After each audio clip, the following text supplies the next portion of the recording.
Waraka wa kwanza wa Paulo kwa Wakorintho, mlango wa 8. Na kwa habari ya vitu vilivyotolewa sadaka kwa sanamu, twajua ya kuwa sisi sote tuna ujuzi. Ujuzi huleta majivuno, bali upendo hujenga. Mtu akidhani ya kuwa anajua neno, hajui neno lolote bado, kama impasavyo kujua. Lakini mtu akimpenda Mungu, huyo amejulikana naye.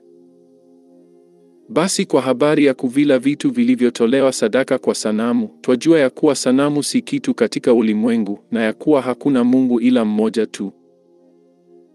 Kwa maana ijapokuwa wako waitwao miungu, ama mbinguni ama duniani, kama vile walivyoko miungu mingi na mabwana wengi, lakini kwetu sisi Mungu ni mmoja tu, aliye Baba, ambaye vitu vyote vimetoka kwake, nasi tunaishi kwake. Yuko na Bwana mmoja Yesu Kristo, ambaye kwake vitu vyote vimekuwapo, na sisi kwa yeye huyo. Bali ujuzi huu haumo ndani ya watu wote, ila wengine kwa kuizoelea ile sanamu hata sasa hula kana kwamba ni kitu kilichotolewa sadaka kwa sanamu, na dhamiri zao, kwa kuwa dhaifu, hunajisika.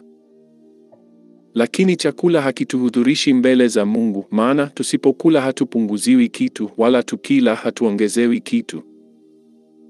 Lakini angalieni huu uwezo wenu usije ukawakwaza wale walio dhaifu.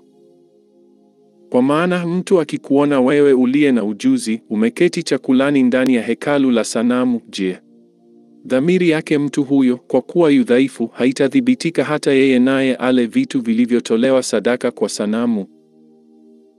Na yule aliye dhaifu aangamizwa kwa ujuzi wako, naye ni ndugu ambaye Kristo alikufa kwa ajili yake. Hivyo, mkiwatenda dhambi ndugu zenu na kuitia jeraha dhamiri iliyo dhaifu, mnamtenda dhambi Kristo. Kwa hiyo, chakula kikimkwaza ndugu yangu, hakika sitakula nyama hata milele, nisije nikamkwaza ndugu yangu.